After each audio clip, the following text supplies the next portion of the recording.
जो साइंस का जो दूसरा चैप्टर है जो कि 10वीं का है, साइंस का दूसरा चैप्टर अम्ल, क्षारक और लवण। आज हम इसको क्लियर करेंगे। तो ये चैप्टर के जो भी एमसीक्यू क्वेश्चन आंसर होंगे वो हम अच्छे से क्लियर करते हैं। आओ करते हैं।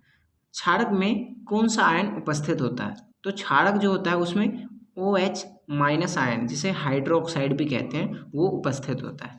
तो अम्ल में कौन सा आयन उपस्थित होता है? तो अम्ल में होता है तुम्हारा H+ जो कि हाइड्रोजन होता है। ठीक है।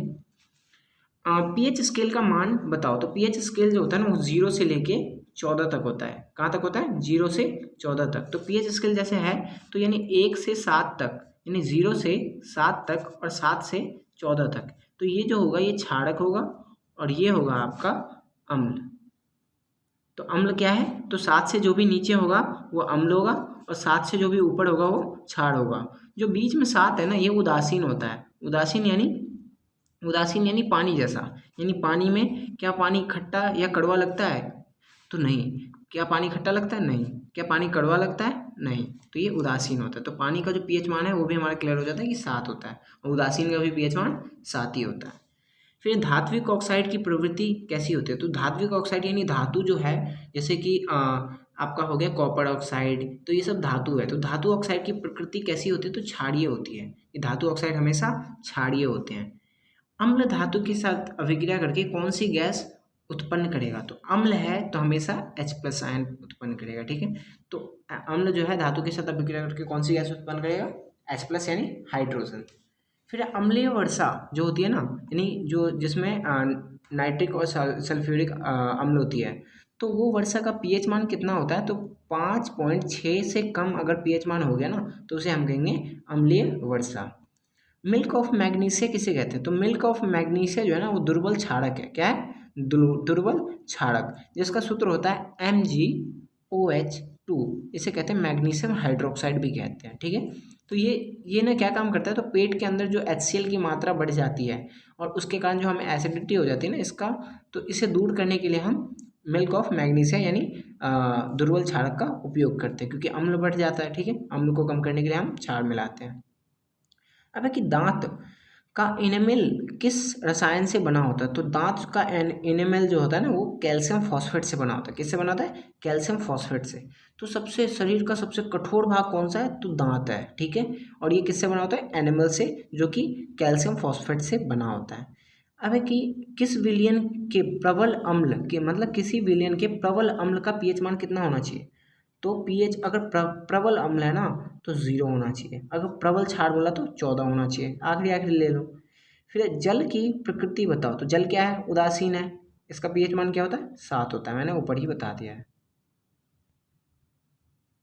अब है कि हमारा कोई एक अम्ल का नाम बताओ। ठीक है। तो कोई एक अम्ल है HCl सबसे खतरनाक अम्ल है, इसका नाम लिख देना। तो ये इसको कहते हैं हाइड्रोजन क्लोराइड। H को हाइड्रोजन, Cl को क्लोराइड। और ये जो और क्षारक सबसे हार्ड वाला कौन सा है? तो NaOH, जिसे सोडियम हाइड्रोक्साइड कहते हैं। शरीर का पीएच मान कितना होता है? तो 7 से 7.8 होता है। ठीक है। 7 से 7.8 होता है शरीर का पीएच मान। ठीक है। दांत का पीएच मान कितना होता है? तो दांत का पीएच मान अगर 5.6 से कम हो ना तो दांत हमारे खराब यानी कीड़े लगने चालू हो जाते हैं उसमें। तो 5.6 जो होता है वो दांत का पीएच मान होता है। शरीर का सबसे कठोर भाग क्या है? तो दांत है। ठीक है। जो इनेमल से बना होता है। और इनेमल किससे बना होता है? कैल्शियम फॉस्फेट से।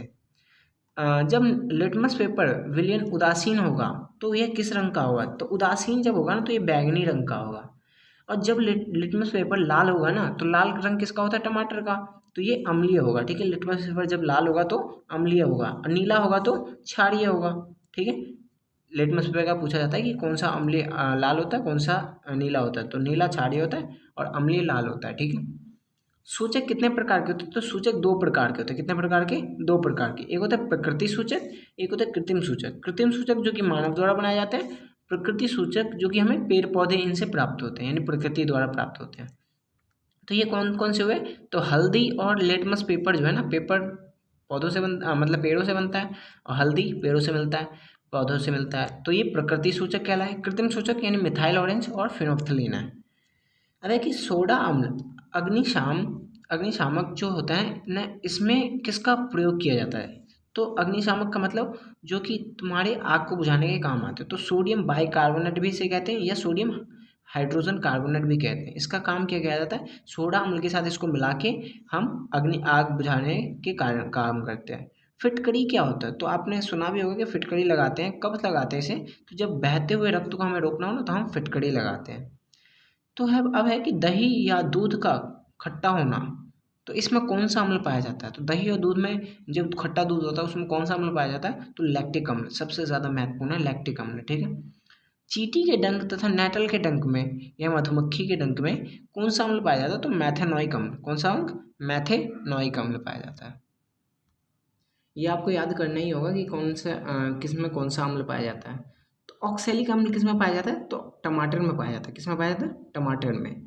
पीओपी यानी प्लास्टर ऑफ पेरिस जो है, इसका रासायनिक सूत्र सबसे ज़्यादा मेन है, पूछा जाता है। तो क्या होता है, कैल्शियम सल्फेट अर्धहाइड्रेट यानी CaSO4 पॉइंट में 1/2H2O, अर्धहाइड्रेट यानी आधा जल। ठीक है। जब इसके साथ मैं पानी मिला दूंगा ना, तो ये क्या बन जाता है, तो ये जिप्सम बन जाता है। तो जिप्सम का सूत्र क्या है, कैल्शियम सल्फेट सेम रहेगा, बस 2 पानी हो जाएगा, 2H2O। ठीक है, जो कि हम 1.5 इधर मिलाए थे तो 2H2O हो जाएगा, तो ये जिप्सम कहेंगे। ब्लीचिंग पाउडर का उपयोग जो है वो किसके लिए करते हैं, तो व्यंजन के लिए करते हैं। किसके लिए करते हैं, व्यंजन के लिए।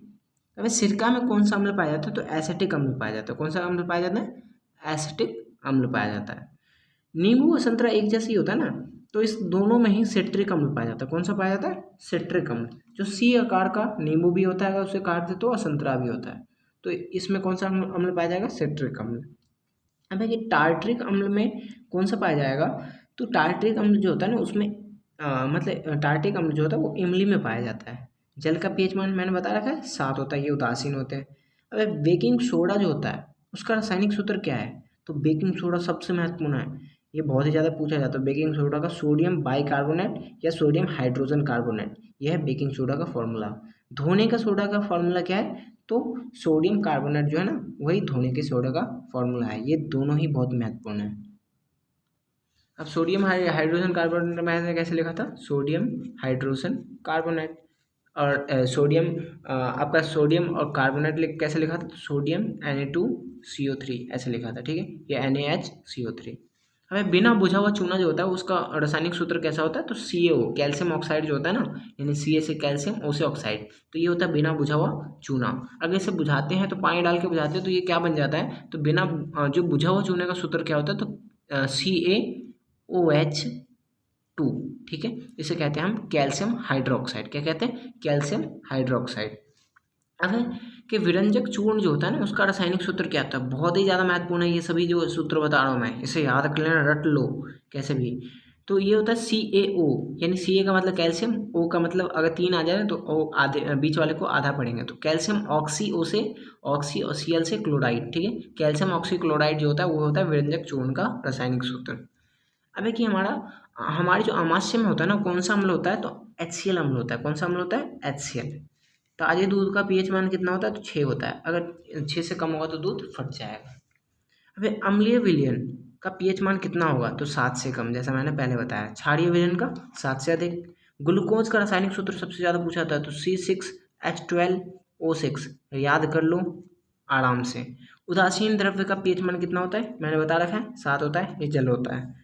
फिर है कि सामान्य व्यक्ति के रक्त का pH मान सबसे ज़्यादा, ये भी महत्वपूर्ण है, कितना होता है, तो 7.4 होता है वैसे, लेकिन ये 7.35 से 7.45 के बीच में होता है, तो 7.4 ही हम लिखते हैं। उदासीन अभिक्रिया क्या है, तो जब अम्ल और क्षार मिलकर ना लवण का निर्माण करते हैं, यानी HCl प्लस में NaOH जब मिलेंगे तो ये NaCl और H2O बनाएंगे। ठीक है, यानी पानी और लवण का निर्माण करेंगे, इसे हम कहेंगे उदासीन अभिक्रिया। अम्ल में कौन सा आयन होता है, तो H+ आयन यानी हाइड्रोजन होता है।